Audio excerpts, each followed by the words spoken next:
It's the Dep Lewis Show. The Dep Lewis Show. It's the Dep Lewis Show. It's the Dep Lewis Show. The Dep Lewis Show. It's the Dep Lewis Show. It's the Dep Lewis Show. The Dep Lewis Show. It's the Dep Lewis Show. Welcome to the best show that you'll ever know, the Dep Lewis Show. It's episode 63.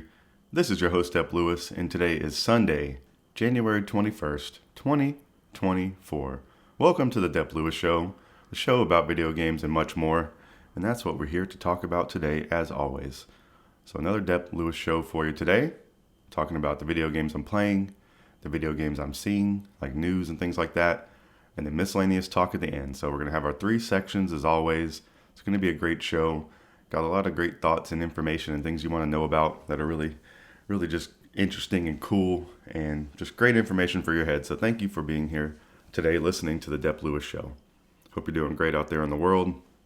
Hope you've had a great week since I've last talked to you here on the podcast. And just thank you for all that you do. So welcome. We're going to get this thing started. So let's start with some housekeeping. Things I like to tell you to do. I like to be bossy right from the start. So please follow Dep Lewis Show everywhere. Like, subscribe, rate, comment, review. Turn on notifications. Tell a friend. Email any questions or feedback to DepLewisShow@gmail.com. Full episodes of Dep Lewis Show on Apple Podcasts, Spotify, Google, YouTube, Patreon, and more on my Buzzsprout page. So basically anywhere podcasts are available. Clips are on YouTube and TikTok. Twitch.tv/DepLewisShow is a great place to follow. And then the ultimate place to follow is Patreon.com/DepLewisShow. Here you can unlock a second weekly podcast exclusive to Patreon called the Dep Lewis Freestyle Show, which has been very fun to do. So I'm going to tell you more about this at the end of the show. So it's a very, very enticing tidbit here. Talk about the Patreon at the end. So let's get into this show today. This is episode 63. We're going to have our three normal sections. What I've been playing. So what video games I've been playing. We're going to get into the mid section is what video games I've been seeing across the video game landscape. So we're going to talk about some new releases. Going to talk about some DLC. Going to talk about a beta. We're going to talk about a showcase of video games. And then we're going to talk a little bit about which games I'm looking forward to in 2024. And then the final section of the show today, the miscellaneous talk section, we're going to talk about a Kickstarter, which is cool. I want you to tell you about that. And then we're going to get into the worldwide world of sports and talk about the official teams of the Dep Lewis Show. So that is the entire plan for the show today. And the last thing I want to do is just some notes to myself. I want to watch my ands and my ums and my mic noises, do better, slow down in general is probably good advice, and watch the you-knows. So these are all things I'm going to try to strive for today on this podcast and every week so I can become a better podcaster over the course of doing this show. So that'll be nice. So welcome to the show today. So let's get into the video games because I want to tell you about a video game this week that I completed. I know, pretty monumental, a pretty great start to the year, only 21 days in, and a video game has been completed. This is a game I've been working on since last year, though, and a game that came out last year, which was very high on Dep Lewis Show rankings. I believe it finished number 4 or 5 on the Game of the Year list, and I think it would possibly move up now if I had completed it in time. It might have moved up a few slots. It would definitely be in the argument for moving up some slots. But that game is Marvel's Spider-Man 2. Now, I gotta say, I love this game. It's a 10 out of 10. It's a 5-star. It's a high recommend, and I had absolute fun with this game. I think it's the best out of the three. I think I was leaning towards Miles Morales before playing this one, but I think this brings both Spiders together so well. Has great abilities, new additions to the game, great story, great ending, great villains. And just overall, I think it's the best of the Spider-Man games and one of the best games of all time. I think I'm going to say that. I think if I was creating a list of my favorite games ever, I think Spider-Man and Miles Morales would have an argument. I think this is the strongest out of the three. So I got to say this got to be up there in the conversation somewhere. It's really that good. So let me tell you about it. So I've completed this game. I just completed it. I guess it was 2 nights ago. So this game has been completed. So I have some notes here from what I was doing when I last talked to you. I was chasing the lizard around the city. So that was pretty fun. I saved Dr. Connors. The symbiote, angry when Dr. Connors was taking it away from Peter. So Peter had the symbiote for a while on him with your venom powers. It gets taken away. Peter likes the way it helps him Spider-Man better. Yeah, so Peter not recognizing MJ is mad at him. So Peter did go through a duel with the symbiote suit. While he was wearing it, he was enjoying the powers from it, but he was, everyone he cares for and loves was worried about him, and he was acting a lot differently. He was, hurting things around the city and people, hurting the city structurally, physically, with battles, and then he was also putting people in danger like he would not normally do. And then he was very mean to MJ, so something was up with him. He was not going well with that suit, and then Harry was not looking so good without the suit. So had some MJ sections. That's what I wrote here. I gotta say, the MJ sections were heavily complained about, I feel like, when the game first came out, and I don't know if they were my favorite sections in the game or up there for my favorite sections, but they definitely weren't bad. They definitely weren't terrible. When I got to them, it was more like I was worried because of the things I've heard, but they were overall pretty fun. You got to shoot a gun in the game, which was pretty cool. Her sections weren't too terribly long, and MJ's just a cool character in general, and had some good, story moments too. So just really enjoyed it. Peter in a bad way with the suit. He tried to attack MJ. Kraven has Miles. He tricked him with the guy on the crane. So yeah, that was pretty dirty. Miles gets tricked. And I'm talking about this game with some spoilers here, but nothing too crazy. But if you're really serious about spoilers, you might not want to listen to this. But I'm just going to talk semi-freely about what's happening in this game and what happened. So Miles got tricked. That was pretty messed up. Pretty sad moment. This guy on this crane was screaming out for help during the midst of this big battle, and then Miles takes the time to go save him, but the guy actually tricks him and gets him caught by stinking ass. Ooh, I'm over here cursing about Kraven on the podcast today. Normally I'm not trying to, but hey, Kraven making me mad in this game, messing with my Spider-Man friends. So let's see. Yeah, then talking about Venom, you get to play as Venom in this game for a section. That was pretty amazing, kind of unbelievable. You really do get to play as some different characters in this game, which is really, really cool. And this seems almost too good to be true, playing as Venom, going crazy. You're a giant character on the screen. You have all these crazy powers. You're pretty unstoppable. Everybody you're fighting is running or is acting scared and having crazy comments. So just very cool. You have some good Martin Lee sections in this game.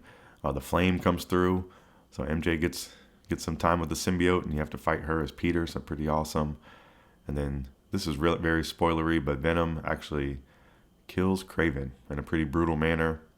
And that was a pretty big turning point in the story because, Kraven was the big baddie throughout the whole thing. And then Venom takes over. And they end up getting the symbiote off Venom. And the symbiote gets destroyed. Harry's in a coma at the end of the game. And Spider-Man, Peter Parker, sort of announces his retirement. So that was kind of the way the game wrapped up. It was pretty awesome. The end of the game went by very quickly. All the missions were really awesome. And I finished this around 35 hours. This game was very screenshotable. I got so many good screenshots playing this game. I think it was one of the most, I had my screenshot finger ready pretty much throughout the whole thing. It was amazing. This game looks amazing. It's amazing you can play this game. The story was really good. And this is an A+ video game right here. It's really, really amazing. Miles' final suit he gets for his new style is very cool. So the end of this game is sort of a passing of the baton of Spider-Man's. Peter realizes that Miles knows what he's doing. He starts actually relying a little bit on Miles and letting him take the lead. And then at the end, Peter's wanting to take a step back and kind of live a normal-ish life with MJ. And he's able to do so. And Miles was really on board. He kind of said it before Peter could even get it out. And he said, hey, I love this idea. He said, I got this. And I think this was the most tear-jerking section of this game. It was so, really, really cool. Really great character work. Great storylines. And there's going to be another game. So very excited about that. There's 2 post-credit cutscenes. And one is with Miles and Haley. So you actually get to see them kiss. So that's pretty nice. And then you get to see Rio is dating a new person and her daughter, who's going to be a popular character, or who is a popular character in the series Silk. So I don't know too much about, deep Spider-Man lore or even past the surface level of Spider-Man lore, but just cool to see that there are plans for another game. getting some new characters introduced. I think this game did a great job of having different characters you can play and a million different villains that you get to fight and people you come across, and just really awesome. But the other post-credit scene was Norman Osborn requesting the G Serum, and then he visits Dr. Octavius and trying to get him to recruit him to his cause because he is mad at Spider-Man that he has left his son without the symbiote and in a coma. But I think Peter did the best he could trying to help Harry, and he told him he loved him, and hopefully we will see, what's some more of Harry in a later game. So, whenever this next game comes out, it's going to be a day one must-buy purchase for me. This game is a 10 of 10 in my book. Insomniac is one of my favorite developers, and Marvel Spider-Man 2 is definitely one of the best games of 2023. I think I would rank it. I don't know if it would get above Zelda. It possibly could. It possibly should. I don't know, since I have more to play in Zelda. But there's an argument it could have been ranked higher than Forza, but I had a whole lot of fun with Forza and played more hours of it, so I don't know. This game maybe could have moved up a slot or two. I think I had it below Fire Emblem. I think it should probably have been above Fire Emblem if I'm looking back at it now, and maybe even looking at it then. I should have changed that around, but that's the whole point of this show, is to think about your thoughts, your video game thoughts, and those things can change from time to time, especially when you get new information like actually finishing this game. And just really, really, really shout out to everybody involved with this game. This game was amazing. I don't know if I'm going to keep playing. There's still a few open world things I can do. I really did most of this. I think it was around 80% complete with everything by the time I finished it. So I don't know if I'm going to go back and finish up the side story stuff. I think I put a pretty good bow on this game. I did one mission. I had one like FNSM mission, whatever that stands for, and I think that's the acronym, after completing the main story. And I helped this lady, a blind lady. I tracked down this hunter machine dog who was acting a fool, and me and Genki reprogrammed it, and it was able to be her seeing eye dog. So I feel like that was one of the best endings, or one of the coolest missions I could have saved somehow to finish the game with, because it was just a real feel-good mission. It actually popped a trophy after I completed it, because I had finished every type of that particular side mission, and just a really, really great game. These characters ruled, and it's one of those things where you're a little bit sad when it's over, because it was just such a good time, and you're going to have to wait a while to see some of these characters again. But I really can't wait. This has got to be the next entry in this game. Has to be one of my next most anticipated releases, and I'm thinking about getting together a list of my favorite games of all time. And I think this game is going to be in the discussion, on that list. I don't know if I don't think it'll be at the top, but it'll be a very good contender for that list and probably hold a pretty good spot. So, maybe hear some more about this game later in the year once I get to that ranking. That's something I plan on doing one of these weeks on the show.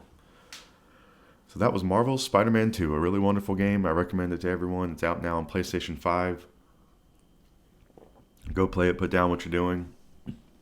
Unless you're talking about listening to the show, you can listen to this show while you play the game. There's a lot of open world stuff to do, and it lends itself very well to listening to the Dep Lewis Show.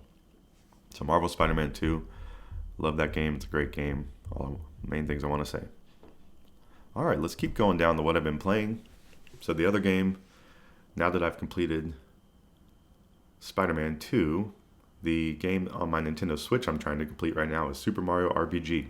And I've been making some progress on this. I got to the Land's End section, and I went down to some sewers, and now I'm in the desert trying to jump down some holes to make some progress to go to some underground kind of cave. So I am a little bit stuck at this point. I was doing some, battling and leveling in this section, the Land's End section, and then finally looked up a guide. I've used a guide for a handful of sections in this game, and that hasn't really bothered me too much. I'm just not the most. I don't love puzzles, and I'm not into necessarily exploring or open world. Like open world stuff a little bit. It just really, really depends. So it's not like I'm gonna push my head against the wall trying to figure these things out. So I've been wanting to make progress in this game. Really enjoying this game and all the things that come with it, but I'm a little bit stuck. But I think I just have to go down these holes in this desert and hope I eventually get to the correct one. So I am making some progress here. I'm hoping, I'm going to finish this game. That's my goal on the Switch right now is to finish this game, and then I will consider what I'm going to play next. But I'm open right now on the PlayStation to play a new game. I'm open on the Xbox, and for Switch right now I'm playing Super Mario RPG. So I've been mainly rolling with Mario, Mallow, and Bowser a whole lot.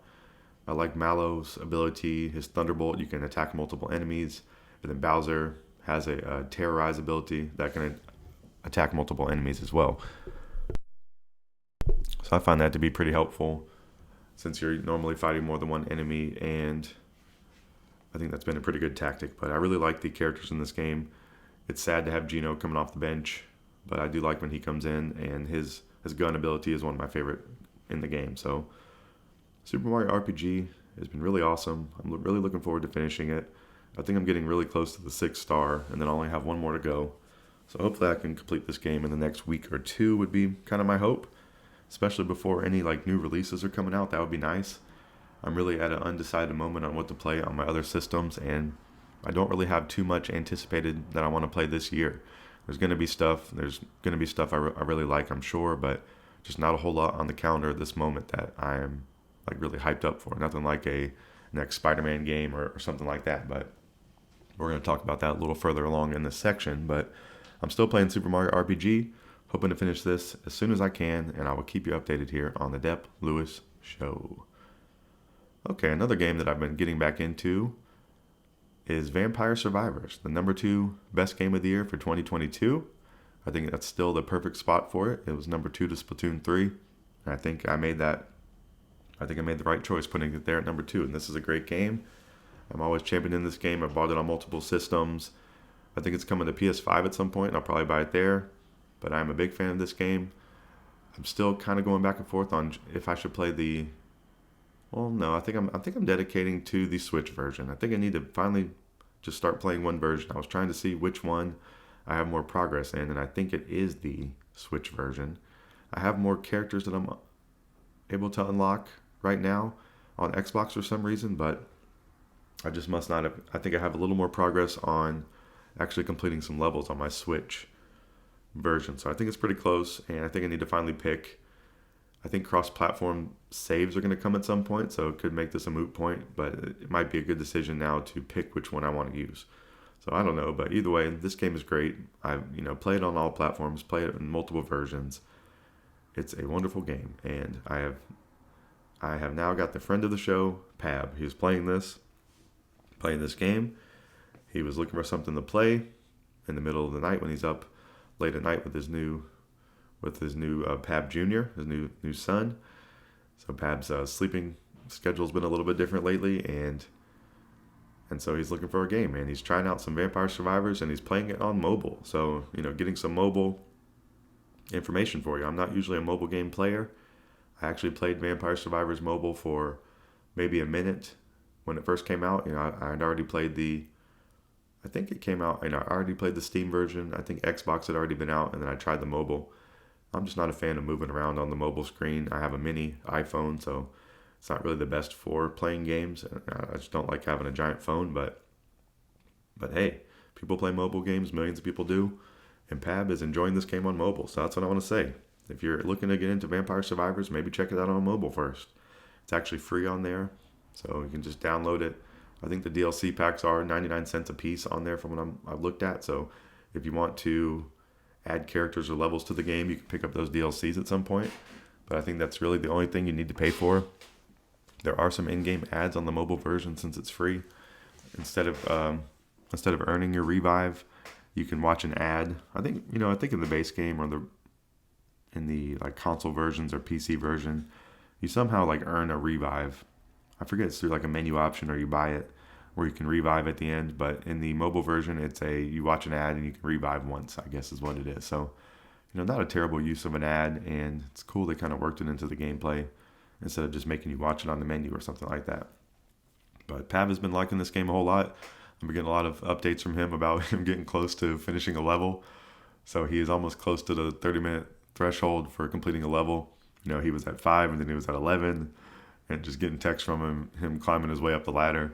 And last night I woke up to 2 texts from him. He was at 28:46 in one of his runs or something like that. And then he actually was at 29:59. So he was feeling dejected over the course of last night, and I've texted him back, but haven't heard any more responses from him on his progress. But he's definitely been playing a good bit the last couple days, so a pretty good recommendation. Pab doesn't play a ton of games at this point, but he does like some games. He does usually have a game going, and he's doing some Vampire Survivors right now and seemingly enjoying it. So I'm trying to think of some of the other differences. Hold on one second. There's no map, so I think that's a difference. And then there's ads. We were thinking there was no grimoire, but he actually unlocked that. So I was telling him he needs to work towards his weapon evolutions. And just a really great game. So Vampire Survivors is out on Steam. It's out on Xbox. I believe it's still on Game Pass. It's out on Switch. And is out on mobile. And I believe it's coming to PS5 soon. Or not soon, but in the near future. And I believe cross-platform saves are coming at some point too. So Vampire Survivors is ever evolving for the better. Shout out to Mr. Ponkel out there for being a great developer. And Vampire Survivors is a really great game.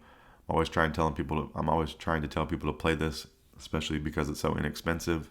It's less than $5 for the base game, and the DLCs are just a couple dollars a piece. A lot of content in this game. It's very fun. It's very simple. It's a great game to listen to while you listen to a podcast. Or Pav has been even listening to audiobooks while he plays this. So really good if that fits your scenario out there in the world. So just go check out some Vampire Survivors. All right, so we're talking about friends of the show a little bit. We talked about Pab and his vampire surviving. And I want to give a friend of the show a Mirk report. So friend of the show, Mirk, I recommended to him Super Mario Bros. Wonder. And he's come back and said, hey, I'm not enjoying this game. I'm not a fan. So I wanted to let you know that's a perspective out there. It's definitely shared by a lot of people. I think I was a little bit alone, and not alone on the Super Mario Bros. Wonder, fan club side, but he has some complaints about it, so I want to bring that to the show today. And his complaints are about the multiplayer. He's mainly been playing, some co-op Super Mario Deluxe. He was kind of looking for something similar in that vein.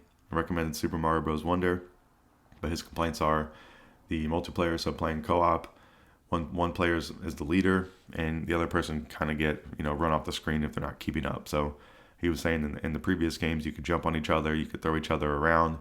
There's a little bit more interaction, so it sounds a little more fun for both people. And in this version, he's saying it just doesn't really work too well. You have to worry about staying close to each other more so than completing the levels. And then he was also saying he felt the levels were too easy. I think that was a little bit from, just being kind of early in the game. But, if there's 10 worlds in the game, each world's going to have, if there's 10 levels in each world, 8 of them are going to be generally pretty easy. And maybe the last 2 will be pretty hard. Or, maybe 6 will be easy. 2 will be intermediate, and the last 2 will be kind of hard. It's something like that. And there are those lost worlds in there, lost levels, or those I think they're called lost levels or special worlds. And those levels are extremely hard. I definitely never completed all of them, but it seems like this game might be more suited for playing solo. So just if you're into the multiplayer of this game, please look into it first, think about it. And I actually think maybe it's a not recommend on the multiplayer side of things. So a little bit of a bummer there for the Mirk report on Super Mario Bros. Wonder, but I want to offer a different perspective on it. So, Mirk, I think he's back to playing Super Mario Deluxe. I recommended Super Mario 3D. It's either World or Land. It's the remake from the Wii game that's on the Switch, and it has the Bowser's Fury included with it. I think that might be a good game for multiplayer playing, but, I'm not really a multiplayer aficionado, so I haven't really tried these things out for myself, and just generally don't play a lot of multiplayer, but maybe in the future I will. So there's the Mirk report on some Super Mario Bros. Wonder, and shout out to Mirk, friend of the show. All right, so the last thing I want to talk about in this first section, the what I've been playing. So what video games I've been playing. I've told you about all of those already, but I just want to talk about video game habits, video game buying habits. So I think one of the things I was telling myself last week that I like to think of a game as a podcast game, or if it's, not a podcast game. But I think what I realized last week is I can make every game a podcast game. A lot of games, you can put subtitles on. unless you're playing like a survival horror game, which I'm a little bit scared of these days. The sound in the game is not too crucial unless you're playing some multiplayer games, but just, most of the games I'm playing are story based or, roguelike, and I'm just doing a run or trying to complete some story, and I can certainly listen to a podcast during those. And I was doing this during Spider-Man, while I was wrapping that game up. And, when you get to some of the more important sections, you might turn the podcast off, but I've been using this as a tactic to, work through some of these games, and I'm going to keep using it, and it's been working for me a little bit. So I'm going to be making more and more games. Podcast games is something I'm thinking of in my video gaming habits. And then let's see here. I'm trying to have a one in, one out mentality. We're going to see how well that works. I'm trying to kind of just have one game going on each system that I'm trying to complete. And that's what I'm saying, on each system, or having one on Switch and then one on PlayStation or Xbox, something like that. Just trying to keep it a little bit more focused. So that's something I've been thinking about these days. And then, having another game like Vampire Survivors can be something I can play as like just more of a side thing than making like trying to progress through a story game. But I'm looking into these video game habits. I don't have a million games coming out this year that I want to play. I don't know if I want to start, how far back I want to start going into past games or backlog. I'm really just kind of thinking about it right now. As as I completed Spider-Man, I think that's the last big game from last year that I really wanted to play, or last game I kind of have in my backlog that I've been like kind of fiery on completing. So I don't know. I'm gonna, instead of jumping the gun, I'm gonna try to think about it a little more this year before jumping the gun. So one of my plans for my video game habits, and I'm gonna continue thinking about these as I do, and keeping you updated about them on the show, because you might be having some similar thoughts or recommendations on what to do and how you do it. So that's going to wrap up the first section of this show, the Dep Lewis Show, episode 63. This has been the first section. I talked about all the games I've been playing. So I talked about Marvel Spider-Man 2 that I have completed. Talked about Super Mario RPG, the remake. Talked about some Vampire Survivors and the PAB report there on the Vampire Survivors. Then we talked about some Super Mario Bros. Wonder and gave you the Mirk report on that. Mirk's been playing that. So some friend of the show updates here in the first section. And then we just talked about my video game habits and plans and thoughts overall a little bit. So that might be something I continue to do, just to put in the show as a good reminder to myself, like a little bit of a check-in kind of thing. So, this podcast is, we got the framework of this podcast is in place.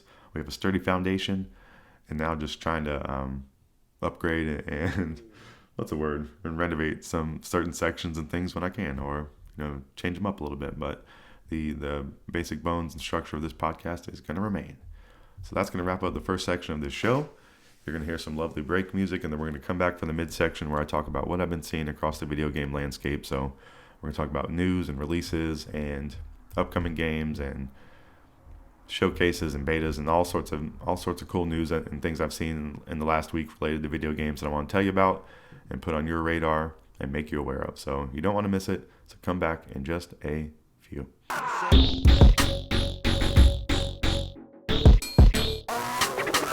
Welcome back to the midsection of the best show you'll ever know, the Dep Lewis Show, episode 63. This is where I talk about what's going on across the video game world, the video game landscape, video game news, things like that. So let's get right into it. The first thing I want to tell you about is Splatoon 3. There was a Splatfest last weekend. I did not take part in this Splatfest, but Splatoon 3 is the best video game of the year for 2022, according to the Dep Lewis Show. A really great game. I still do play it from time to time. But this Splatfest was, who do you spend the holidays with? And was it friends, family, or solo? Team Solo actually won, so sad day for people out there spending the holidays by themselves, but they're probably playing some video games, maybe playing Splatoon, so they're probably having a fun time. I think I said I would pick Team Family. I do see friends for the holiday as well, so it'd have to be one of those two for me. But the solo team won, so they really took it upon themselves to win the Splatfest. So just wanted to keep you updated on Splatoon 3. I'll keep you updated on the next Splatfest, and there is some DLC or side content. I think it's called Side Order DLC, actually. It's some more single-player content coming to Splatoon 3 sometime this year, so I'll definitely be keeping you up to date on that as well. But Splatoon 3 is a great game. Anytime I can talk about it is a great thing, or a great. Anytime I can talk about it is great for me. So Splatoon 3, it's a wonderful game. Please go play it right now. All right, so let's talk about some of the games that have been releasing to start the new year. There's been 2 releases I want to tell you about. So we've talked about these on some previous episodes, so you should be aware of these, but I want to just make you aware that these games are actually available right now. If you're listening in real time, you can go buy these right now if you want to. So the first one is Prince of Persia: The Lost Crown. This seems kind of like the first great game of the year. This game came out on January 18th, 2024. It's $49.99 US dollars, so not a full priced release, which is nice. And it's actually seeming like there's a lot of hours in this game. Like you could play over 30 hours to complete the story. So a lot of good value there seemingly. And I'm hearing mostly positive things about this. And it has a lot of people are saying it has some features that should be in future Metroidvania games. So that's something I've written down here. I've also written down that Sargon, hopefully that's how you say his name, is the main character, and he's very cool. So great, cool character, great style to him. And this game, I've actually played the demo of it. I just don't know if I'm going to actually play this. I'm trying to be smarter about my video gaming habits this year. This game falls under the Metroidvania category, so that's something I've never completed. They've always been kind of tough for me. We talked about it's almost like mandatory exploration in these games. You have to have a little bit of frustration and backtracking, and some of that stuff is not what I like to do in video games. But this game does have different modes. It has a guided mode, which should tell you where to go, but I've heard some wishy-washy things on how helpful that actually is. There are some features in this game where you can take an actual screenshot and see the picture of, if you get to an area where you're unable to proceed because there's some type of gap you're not able to jump, or some door or something you have to unlock, and you just know you're not able to get through there at this present time, you can take a screenshot of it in the game. So it's kind of hard to explain, but you take an in-game screenshot and it actually puts it on your map as a little icon. So when you actually go out to the map, it'll have a little tiny image. You can click on it, and it'll pull up the image that you took of the area that you were at. So a really cool feature for a Metroidvania. A quality of life improvement. There's a lot of accessibility options in this game from what I've seen, so you can turn down a lot of the difficulty things. But I've also heard some of the later levels can get pretty challenging with the platforming and more specifically with the bosses and things like that. Those are a little bit of things that are turning me off from wanting to try this. I think if I just, I think I would maybe like to try this, but I just can't guarantee I'd want to play it all the way through or even play a significant portion. So I think it's a little bit of a stay away for me at this point, but I definitely like a lot of the things that it's doing. And so I don't want to sound like I'm negative on it, but I just trying to be a little more particular out there. But Prince of Persia: The Lost Crown is out right now. Looks like a really great game, and if you're looking to start off the new year with something new, I think this is a great, route to go. So Prince of Persia: The Lost Crown, available right now. All right, another release I want to talk about is a remastered version of my favorite game of all time. So that is The Last of Us Part 2. This remastered version is $49.99 for the full game, and it released on January 19th, 2024. So just 2 days ago, if you're listening in real time. If you have the PS4 version of this game, you can pay $9.99, and that's US dollars for the upgrade to the PS5 version. This is my favorite game of all time, and this game released in 2020. It's still holding that mantle very strongly for me. And just the back of the box talk on this is 5 years after their dangerous journey across the post-pandemic United States, Ellie and Joel have settled down in Jackson, Wyoming, living amongst a thriving community of survivors, despite the constant threat of the infected and other more desperate survivors. When a violent event disrupts that peace, Ellie embarks on a relentless journey to carry out justice, to find closure. And I wrote, best game ever. So it really is. The story in this game, the presentation of it, the combat, the characters, all go together to be a really amazing package. The first game is one of my favorite games of all time as well. I just think the second one surpassed it. So I would say go play the first one if you want to get into The Last of Us. So a lot of people are into The Last of Us these days because of the TV series.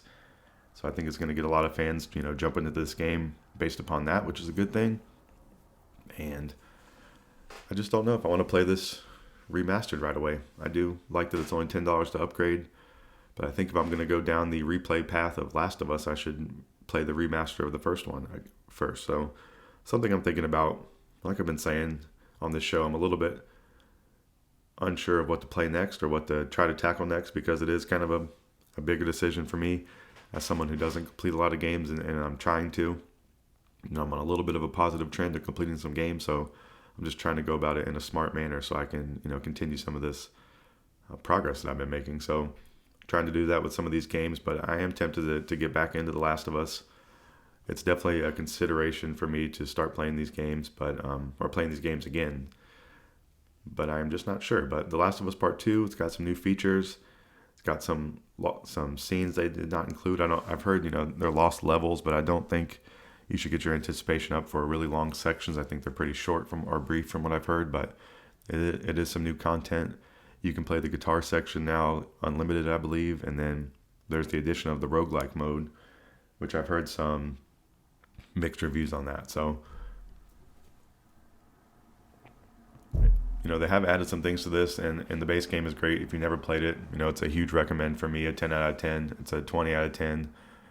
And I love this game, and Naughty Dog is one of my favorite developers. So, I've been a little bit in video game heaven right there with some great Insomniac games and some great Naughty Dog games recently. I think those are two of my favorites around the industry. So, just really great releases. Please go check out The Last of Us Part 2 Remastered. Go check out the first game. Go check out the TV series, which I can't really vouch for because I haven't seen it, but it's pretty critically acclaimed, and The Last of Us is just a really awesome series. Ellie, one of my favorite characters of all time, and just a really amazing game. So Last of Us Part 2 Remastered is out right now. Okay, some more releases to talk about. Talk about another game that I really like. It's The Cult of the Lamb, and there's some new DLC out for this game, and it's out right now.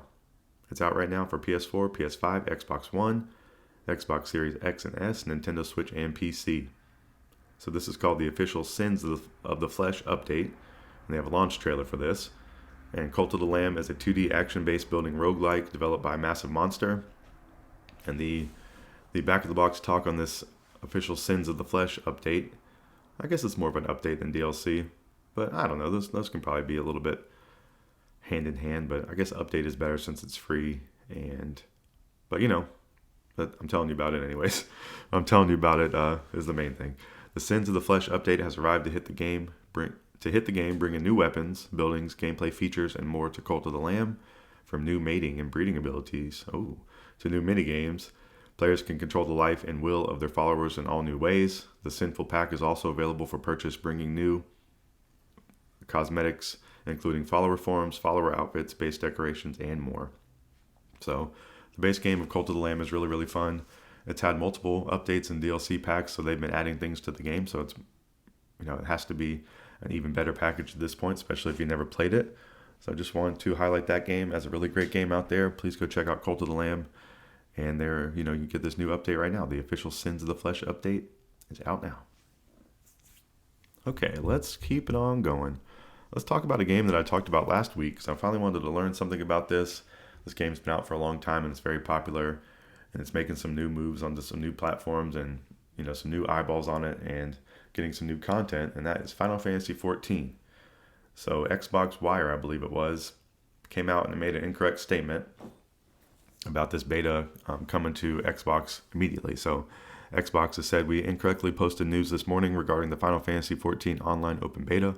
We'll follow up with the correct date when available. We apologize for any confusion. So, a little bit of a mishap there. A lot of people were excited probably when they saw this tweet happen, but Xbox has responded and they are apologizing for the confusion. So I think that's all they really can do. Final Fantasy XIV was originally released in 2013 on PS3, PS3 and Windows, with ports to PS4, Mac OS, and PS5 released in 2014, 15, and 21 respectively. So this game just came to PS5 in 2021, and I guess Xbox is looking for that now as well, is what the crux of this story is. So making the next port the first time it is coming to Xbox console. So a big exciting moment. This game has a huge fan base. I think the fan base is still growing. Square Enix has released 4 expansions for Final Fantasy XIV in the year since its release, and we talked about this some last week, but a 5th one, Dawn Trail, is currently developing with a summer 2024 release. So a really big change and update coming to this game. So, just thinking it through right now, I think the beta would probably be before that. And before, they'll get the base version on the Xbox and hopefully, roll out the Dawn Trail update to all the platforms would be Would be really cool if they could all get them at the same time. But Final Fantasy 14 is definitely interesting to me. I've heard different, podcasters and streamers I listen to and follow into this game a whole lot. I don't know if it's something I'll play, but it's definitely something that's more on my radar these days, and something I want to keep you informed about out there, on this Dep Lewis Show. All right, so let's get into. There was a group of games that was talked about in a show-like manner, and this was the Xbox Developer Direct for 2024. So that took place last week. It is on the Xbox YouTube channel if you want to go watch the video of it. It's around 48 minutes long, has over 1 million views on the Xbox YouTube channel. I actually watched MinMax talk over this, so if you want to go watch that version as well, you can right now. Please go. MinMax is a great video game outlet, and it's fun to watch people you like talk over the conference as it happens. So just 2 great ways you can go listen and watch this show.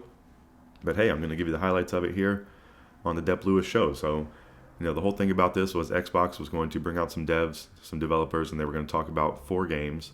And they ended up telling us about 5 games. So they went over the expectations, which is nice. And I want to tell you about the games they talked about. I don't know. I got to say, I am not very excited about these. I don't know if any of these are going to be games I want to play. They're definitely things I'm going to be, keeping my eyes on and ears to the streets and want to see some reception to them. But none of these are immediately games that I'm, getting juiced up for or excited about. And that is, I was about to say, a little worrisome for me. But, there's a million great games out there. They don't all have to speak to you. But I just don't know what the next big Xbox exclusive is that I'm going to really be into. I think that's more of the point I'm trying to make is I'm just not really seeing a clear path to, the next game I'm going to be looking forward to on Xbox. I really don't know. Starfield was a little bit of a letdown for me. And on PlayStation, I have a lot of games, like I was just talking about, ready for the next Spider-Man game would be one of my next most anticipated games. The next Animal Crossing game, the next 3D Mario. I have a pretty good list of games in my head that I'm really looking forward to, more so than just like 2024 releases. But, I'm really downplaying this right now, but I'm going to tell you about these games. And hopefully I'll be wrong about not being interested. Hopefully I should be. Hopefully these will all be great games. So let's talk about them. That was a terrible intro to this Dev Direct, but because I generally I generally am pretty positive on stuff. But this, not going to be out here telling stories. But the first game they officially announced is Indiana Jones and the Great Circle. I think this was the biggest highlight from this Xbox Dev Direct. I just don't have too much of a fascination for Indiana Jones or a nostalgia for him or, any great place in my heart for Indiana Jones. I don't have any dislike. It's just never been something I've been into. But this game is mostly going to be a first-person perspective with some shift to third-person in certain scenarios like traversal and platforming. Troy Baker is actually voicing Indiana Jones and doing his best Harrison Ford. So they have the ability to use Harrison Ford's likeness in this game. Troy Baker is doing a sound-alike version of Harrison Ford's voice, and people are saying it's spot on. So I think that's one of the main things I heard from the reception of this is how great it looks and the character animations, how close it looks to Harrison Ford as Indiana Jones, and then how close the voice sounds and how impressive that is. So definitely some cool video game stuff going on here. There's going to be some puzzle solving in this game and some whip combat. You also can use Indiana Jones' revolver, it looks like, from time to time. And this game is coming sometime in 2024. So a few things I did like about it. It had a little bit of Uncharted, the game from Naughty Dog, a little bit of Uncharted vibes in like some of the exploratory areas and, unlocking secret passageways and some of the platforming stuff. And I do like the way that Indiana looks in third person. I thought that was really cool. But I think the first person perspective is a little bit of a turnoff for me in this game. And, just not having a huge love for Indiana Jones as a franchise. I don't know if this would be something that I'm excited to play, but I'll definitely be interested in hearing more about it. I think this would be the thing I would be most interested in from this show myself too, if I had to pick one. But, these other games I don't really know a whole lot about in general, and they have some, different kind of names that you have to learn and just a little more unknowns for these other games. But I'm kind of feeling like I know what this Indiana Jones and the Great Circle game will be like, but hopefully it'll be better than than what I'm thinking, and hopefully it'll be whatever all the Indiana Jones fans want, because that is the main thing there. So Indiana Jones, and the Great Circle is coming to Xbox sometime in 2024. All right, the next game they talked about was, I didn't learn how. I think I mentioned this game last week, but I still don't know how to say it. Senua Saga, Hellblade 2. So Hellblade 2, after 4 years since its reveal, we now have the release date, and it's going to be May 21st, 2024. They showed off a new trailer for this. Ninja Theory is the developer for this. The great developers, Ninja Theory. They say they've leveled up since developing the original, with more complex motion capture, all new brutal combat, audio design, and more. So when I think Ninja Theory, I think difficult games, but I think very high level polished games, and in-depth combat, but just might be a little bit too difficult for me to persevere through. But I'll definitely be interested in seeing some about this game. It's striking a few of the boxes I don't like. It looks like it's a little bit gory. Sometimes go back and forth on liking the gore and not liking the gore, or I'm kind of selective on the gore I do like. And then it has the difficulty. So I just don't know if this will be something I'm interested in, but Senua's Saga, Hellblade 2, is going to be releasing May 21st, 2024. Okay, the next game they talked about is a game called Avowed.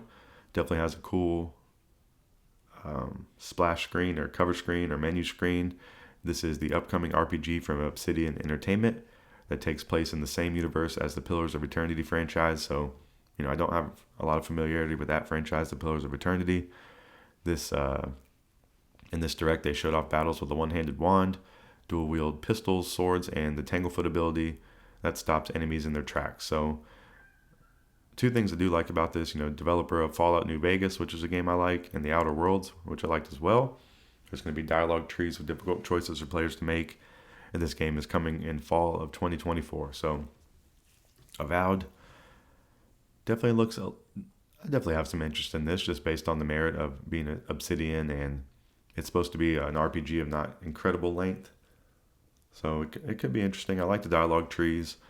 I do have Baldur's Gate in my backlog. It seems like that's one of the best RPGs, and the game that's going to get brought up for now until the next great RPG like that comes out. People are going to be comparing, are the dialogue trees and choices going to be as good as Baldur's Gate 3? Probably not. But you can't hold every game. You can hold them to those standards, but it could be doing something different, or, putting its own spin on it is what you would kind of hope for, besides just, going down a checklist of things that were in Baldur's Gate 3 that were good, that have to be in every RPG from now till eternity to be a good game. But, some of these things are kind of true. There is, if you do have a great game, you want to think about what it did and take some of the stuff from it. And that's how, things get put in the games across the board. Someone's going to push the envelope, and then everyone's going to start including it. So, I think it's a good thing. But I don't know. I just don't think that's the greatest lens to look at it at. But it's definitely a fair argument, I would say, though. So Avowed is coming in fall of 2024. So the next game that they talked about was Visions of Mana. Square Enix appeared at the Direct to update on this game. We got to look at the upcoming RPG's real-time action combat, monster design, score, and rideable mounts in the overworld. This marks the Mana series' first release on Xbox, and it's also coming to PC and PlayStation when it launches this summer. So this is another series I don't have too much knowledge about. They're bringing in the RPGs pretty hot, which is good. The RPGs are really, really popular these days. So the Axe of the Blood God podcast will really be having some great content. Another great podcast I like to listen to throughout the week. So just want to shout them out here. I think that's a good opportunity to do so. But I really don't have too much to say about this game. I don't have much knowledge on it, but just wanted to state that it was included in this Xbox Dev Direct. So Visions of Mana. It's coming out over the summer. So excuse me. All right, the last game they talked about in this Xbox Dev Direct for 2024 is Ara: History Untold. This is an upcoming strategy game from Oxide Games, a team made up of many ex-developers of Firaxis's Civilization series. So some pretty good pedigree there. There's no info like you no longer have to wait for your opponents to take their turn to keep playing. New info. So there's some new info like you no longer have to wait for your opponents to take their turn to keep playing. So I guess that makes it a little more of a real-time kind of thing. This is coming to PC and PC Game Pass this fall. I definitely have respect for the Civilization series and games in those style. I've played some of those, growing up, but they haven't been a series or style of game that I've liked playing as I've gotten older. But definitely a great thing. It's fulfilling a need out there in the market, and Ara History Untold is coming to PC and PC Game Pass this fall. So that's gonna wrap up the Xbox Dev Direct there. Just a cool. I love these showcases. I love a Dev Direct. I love a State of Play. I love a Nintendo Direct. I love any way they're going to tell us some information on some new video games. It's just a really great thing to open my eyes to these things and see some things, and I can have an immediate reaction to these things, but also can be fooled, and I can end up liking them when they actually come out. Actually get my hands on them if I do. So I just enjoy getting the new information, knowing what's coming down the pipeline, and being exposed to all sorts of different games. So Xbox Dev Direct, go watch it right now. If you'd like to, you can go watch a video. Go watch the video of it right now in real time. So let's talk about some games for 2024 that I'm interested in. So I've been talking a lot about my video game habits, what I'm looking forward to playing this year. The first great game looks like the Lost Crown, Prince of Persia: The Lost Crown is already out, but I don't think I'm going to play it. So what am I looking forward to this year? I've been saying there's not really a whole lot of big, huge hitters. So I have a list of 3 games that I think would be day one purchases for me this year, and I really think that's all I can say after looking at the calendar this year. So hopefully I'm going to be looking forward to some surprises. We'll have some announcements throughout the year for some games coming out, but I'm going to be having to look for some sleepers this year if that's the case. But there's 3 games I want to tell you about that I am most hyped for this year, and the first one is Princess Peach Showtime. So this releases on Nintendo Switch March 22nd, 2024. It's going to be $59.99 US. Princess Peach must save the day as she takes the spotlight in her very own game. Princess Peach's trip to the Sparkle Theater goes off script when the Wicked Grape and the Sour Bunch steal the show. Partner with the theater's guardian, Stella, to call curtains on this tragedy by using a powerful ribbon and taking on several starring roles, each with their own look and abilities. So that is a pretty cool part. Each starring role that Peach has in this game, she's going to have a different outfit and different costume, different abilities that she's able to use. So a little bit Kirby-like, a little bit Mario Odyssey-like, and going to do some side-scrolling platforming in this game. So I'm a big fan of some side-scrolling platforming. I do like Princess Peach. I've never played a Princess Peach starring game, and I'm excited to do so. So I'll be looking forward to playing this in March. I think this game has a good combination of ingredients that I like, so it's most likely I'm going to enjoy this game. It's just kind of like, how is it going to be an 8? Is it going to be a 9 and 10, or is it going to be a 20 out of 10? It's kind of what I'm thinking and what I'm hoping for this game. So have some pretty good expectations for Princess Peach Showtime, which comes out March 22nd, 2024. All right, so the next 2 games that I'm really looking forward to this year don't have release dates. This first one has kind of a general window, so at least that's nice. But the first one is Hades 2. So this is developed by Supergiant Games.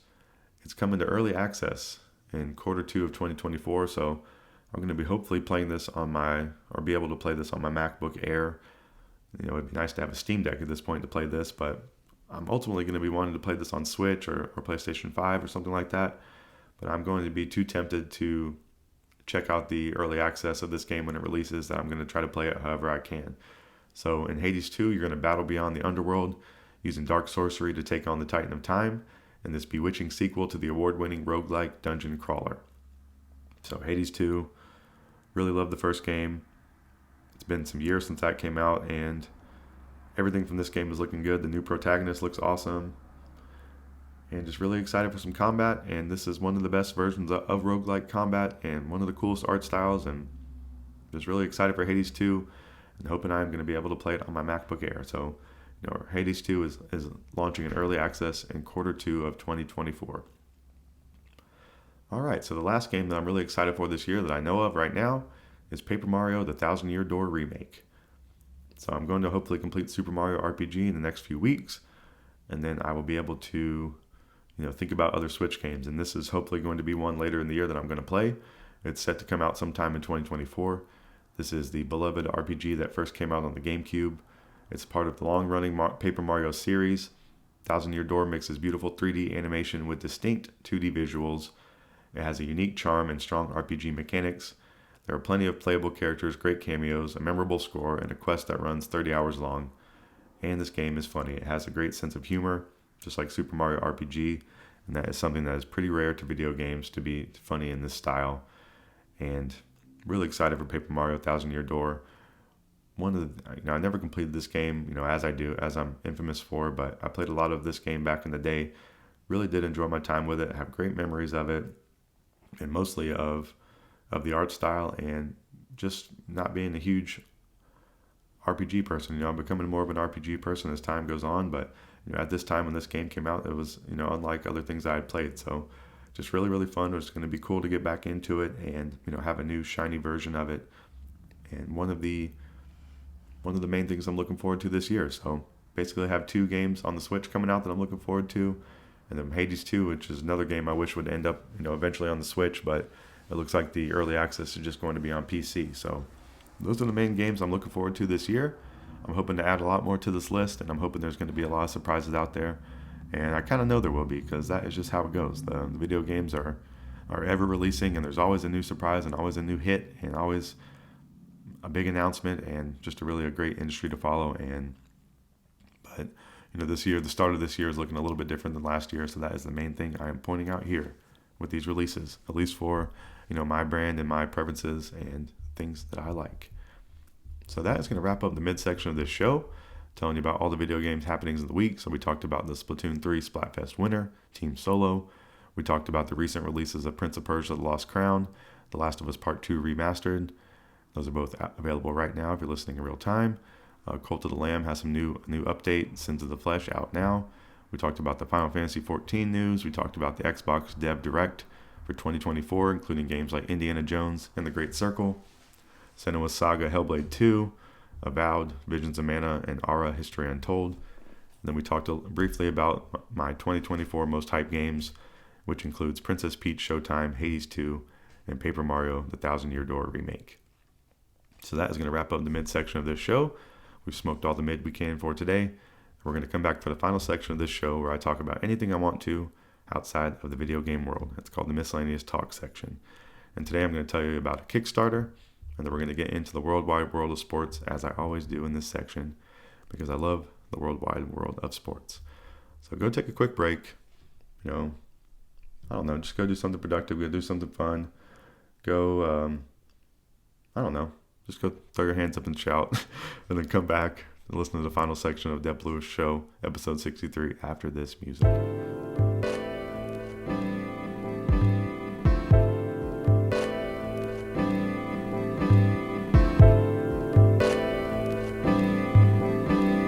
Welcome back to the final section of Dep Lewis Show, episode 63. This is the miscellaneous talk section where I can talk about anything I want to outside the video game world. So the first thing I want to tell you about this week is a Kickstarter by one of my favorite authors, and that is Will White. He has a new Kickstarter going on that's actually live right now. If you're listening in real time, you can go support it. It's called Animating Cradle: The Best-Selling Fantasy Novels Comes to Life.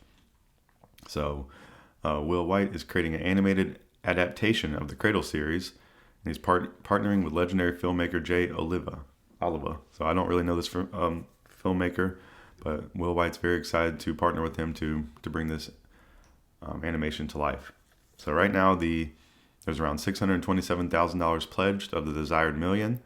There's around 3,600 backers with 19 days to go. So I don't know what happens if he doesn't hit his $1 million mark, but he has gotten quite a bit of support here in just a matter of days. And if you don't know, Cradle is a best-selling series of fantasy novels with a lightning-fast pace, non-stop action, and tons of magic. It follows the journey of a guy named Lyndon, who starts off powerless but sets off on a journey to master the martial arts of his world and fight off an apocalypse. So the 12-book series is finished, Lyndon's story has ended, and you can read the whole thing for yourself right now if you want to. And I highly recommend that. It's a really, really great series, and definitely recommend going to read the book. But they say you can't watch it for yourself yet. So we're going to take the story, that's what they're saying about the Kickstarter. We're going to take the story of Cradle and put it on your screen however we can. We want to pack as much of Cradle's story as possible into as much animation as we can afford. So you can pledge without a reward. And then the pledges start with there's a $20 tier. starts off with rewards, and even pledge up to $10,000 for Monarch level rewards. So, please go support. Will White's a really great author, a really great creator, and I think this is a cool thing he's trying to do. I'm not the most, I don't watch a lot of TV shows or series these days, so it might not be something I'm immediately checking for, but, I do love the Cradle series. I think this is a really cool thing. I think it could be a really great exposure thing for the series, and, hopefully it can be very successful. So, there's a bunch of great tiers on there. It explains all the rewards you will get and what he is shooting for. So if this, I think the highest goal for this would have been like 14 million. So, hopefully Will White's not feeling disappointed, and he had thrown some, lofty goals out there for this, but I'm going to keep following along with this Kickstarter, and hopefully you can go check it out and support if you'd like to. So Will White has a Kickstarter out now, Animating Cradle, the best-selling fantasy novels comes to life. So go check that out. All right, so let's get into the worldwide world of sports. We don't have really too much to talk here about with the official teams of the show, because there's not much going on, but we are going to talk about them as always, because we gotta keep our fandom alive, keep the support going in the air, and keep the people out there in the world abreast of what is going on with the official teams of the Dep Lewis Show. So the first official team of the Dep Lewis Show is the Carolina Panthers. So, all I could come up with, I wanted to rank my favorite Panthers players from 2023. So I have ranked them. I have a top 5, and I'm going to tell them to you in order from 5 to 1. So number 5, Chuba Hubbard, the great running back. He came into the season as the backup running back. We paid Miles Sanders a pretty good salary, but Chuba, I think, was the highlight in the backfield. He had a lot of great games, especially in the second half of the season, and was overall very productive. And I think he's seems like a good locker room guy, good energy guy, and hopefully will stay around for Carolina for the foreseeable future. Number 4 was Adam Thielen. He had over 1,000 yards, I believe, and over 100 catches. So he really did his part this year to contribute in all the losing efforts. Unfortunately, he signed with the team this season and was hoping to be part of a quick rebuild, and it does not seem like that's the case. So it's a little bit unknown if Thielen's going to be on the team next year, if they're going to try to trade him, if he's going to demand his way out, or what they'll do with Thielen. But, that was one of the best signings of the offseason for the Panthers. Number 3, of my favorite players of the 2023, or my favorite current Carolina Panthers, number 3 would be Frankie Louvu. So Frankie Louvu really emerged as one of the best linebackers on the team this year, if not the best. Especially with Shaq Thompson going down, it was really great to see Louvu step up, and I'd love to see Shaq out there with Louvu. Wish I could have watched that this year, but Louvu was a great player. He was in on mostly a ton of plays this year. Really strong energy guy. Seems like he is a cool guy in general, and I think he's officially an American citizen now too. So just really great things going on with Mr. Frankie Louvu. I don't know if he's going to be up with the team long term, because he's probably going to get paid. And I think he should get paid, and I think the Panthers should consider paying him. All right, number 2 of my favorite Panthers from 2020, or my favorite Panthers as of right now. Number 2 is Derek Brown, the defensive tackle. He's a Pro Bowler. He had over 100 tackles. That's like the first time a defensive lineman or something has done that in a long time. And just a really big beast in the middle, really holding it down. It's a very important piece to a defense is to have a great defensive tackle, and he's young and been productive, and hopefully only going to get better as time goes along. So Derek Brown needs to get paid. I think the Panthers have him for 2 more seasons, is what I think. So hopefully they can work out some type of contract extension, so they will not be in the situation as with my current favorite Panther. But Derek Brown's in line. If my current favorite Panther is no longer on the team, it looks like Derek is going to slide into that number 1 slot. So my favorite player on the Panthers right now is Brian Burns. Brian Burns, some would say, had an underwhelming season. I don't think that's the case. I think he is still... Oh, something's going on out there. One of the better players in the league, has one of the bigger ceilings, has a lot of potential. He's so quick. He's strong. He's quick. He seems like a great energy guy. And, you need an edge rusher here in the league. And I think he could have benefited from some other competition on the other side of the rush. So I think that's a little bit of a cop out for him, but I think it's a little bit true. And I think he's the 1 or 2 second best players on our defense. So hopefully they can play Brian Burns. I don't think they have to and need to pay him as the best edge rusher in the league, but I think he's definitely worth, over $20 million a year. And, hopefully he's going to be getting that and staying with the Panthers, but I just don't know if that's the case. The contract extensions haven't gone according to plan, and I just don't know. So I don't know if Agent Zero is going to be on the team next year. He might be playing on the franchise tag, and, will he want to play on the franchise tag? That is to be determined, but, as of right now, Brian Burns is my favorite Carolina Panther. So the Panthers, from favorite Panthers, number 1, Burns, Brown, Luvu, Thielen, Chuba. So didn't have a great season, but still a big fan over here, and those are my favorite guys right now on the team. So there's no GM or head coach at the moment, so they're looking for both of those. The coaching carousel is seemingly leaving the Panthers without one of these top-tier candidates, so I don't know if that is a terrible thing.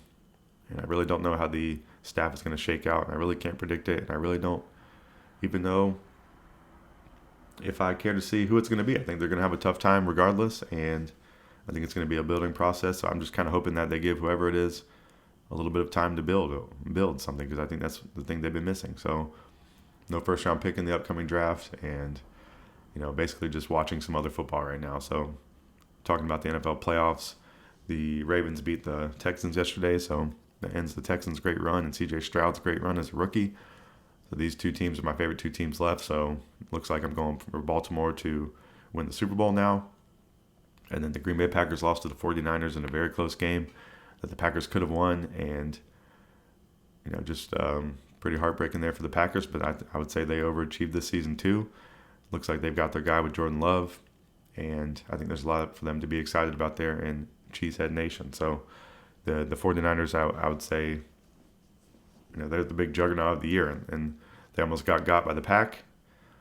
So I don't know. I think that they're going to, I think the 49ers are going to be a tough out. I think everyone thought that, and pretty crazy to see such a close game there, but I think that's indicative of the trajectory the Packers are on. So today for the football, we got the Buccaneers at the Lions, and then we got the Chiefs at the Bills later today. I think I'm going for the Lions and I don't know, I'm not really a Chiefs or Bills fan, so I think I'm just kind of going for the Lions today. I want to see that little bit of historical run, since that hasn't been done in a while for the Lions. I like to see that continue, and I like some of the players on the Lions team as well. So football is going pretty good for teams besides the Carolina Panthers, but what can we do? All I can do is be a fan and tell you about the official team of the Dep Lewis Show, the Carolina Panthers, here on the Dep Lewis Show, as I always do. All right, the other official team of the Dep Lewis Show, with not a lot of news going on, is the Atlanta Braves. I just want to call for the Max Fried extension here. Like I've been calling for a Brian Burns extension, now I've been calling for a Max Fried extension for a while. Max Fried's just turning 30 this year. He is going to have a lot of suitors out there on the open market. The Braves have some older pitchers on their staff right now and some younger question marks. They really need to have a solid guy in the rotation.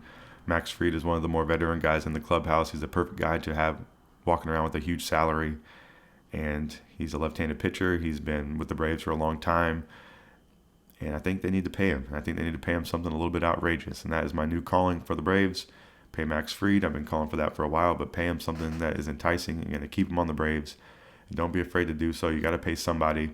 And you can figure out the upcoming other contracts when they get there. There are a few years down the road because of the strategic, the smart strategy of the Braves management. But, you need to pay Max Fried before you see him leave. And you're already a little bit worried about the pitching staff this year. And you bring in Chris Sale, who's an older guy who's had some injury history. So, Max Fried's had his injury history too. But, pitchers can have long careers, and he's had a lot of success, and he needs to get paid.